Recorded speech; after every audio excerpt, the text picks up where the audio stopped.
Hey, what's up, you guys? I'm Left, and I'm back here in Destiny, and today we are doing another legendary weapon review. We are going to be talking about the Her Mercy.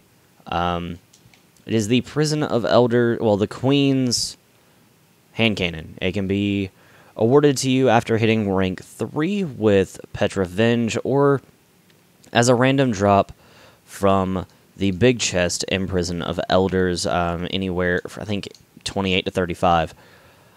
So all the perks are going to be different, and it is Reforge ready. So your perks are probably not going to be the same as mine. But stat-wise, they're not going to differ that much.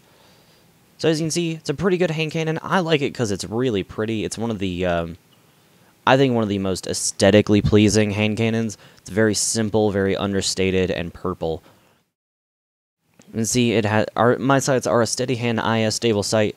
Boosts the stability up just a little bit. Then we got the fast draw IS, takes away that stability, bumps up that reload just a little bit. And then we've got the quick draw IS, bumping up that reload and taking down its stability just a bit more. Our first special perk is triple tap rapidly landing precision hits will return 1 round to the magazine. It's not a great perk because with normal mobs, it's pretty hard to constantly get headshots, but for boss fights, it's actually a much better perk. It's much like White Nail is on the Black Hammer. And then in archery, we've got armor-piercing rounds. The iridium core rounds over-penetrate targets. Doesn't really hurt the stability much.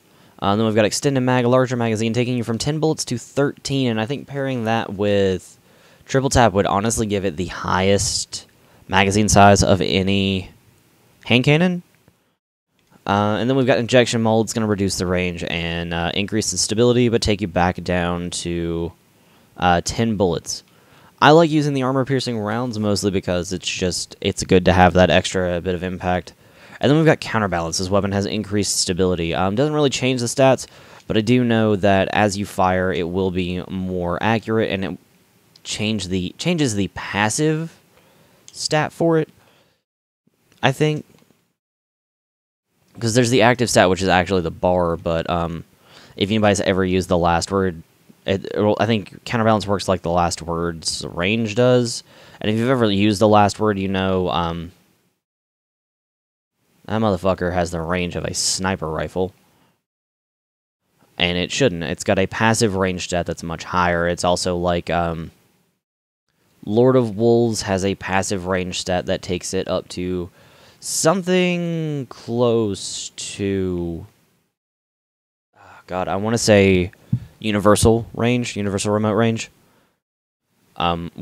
Even without ADSing, without the... using the hidden shot package perk on the universal. But I like this weapon.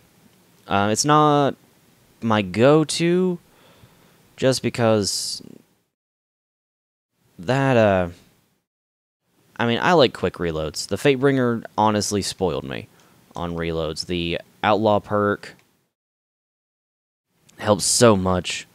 But honestly, all around, not a bad hand cannon. I really enjoy using it. I know Wright uses it in Crucible to try and take himself away from using exotic hand cannons, because he's one of those few people that's like, I don't ever want to use an exotic hand cannon anymore, which I can understand.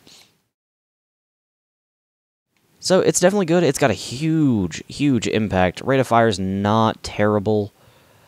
For bosses, I could probably get to one really quickly if I wanted to, but I'm gonna go take out this. Well, that's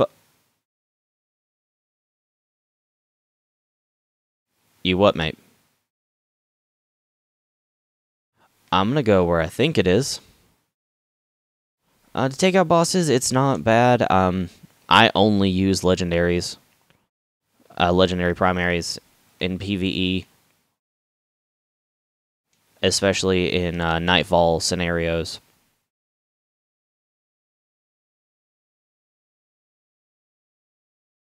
I really hope he's not in the water. But I've really been enjoying using this gun. Let me know down in the comments if you've got it, what your perks are. how you found it in comparison to the other legendary hand cannons that are either for sale or not for sale. There we go. There he is. And I will see you guys back here inside of Destiny.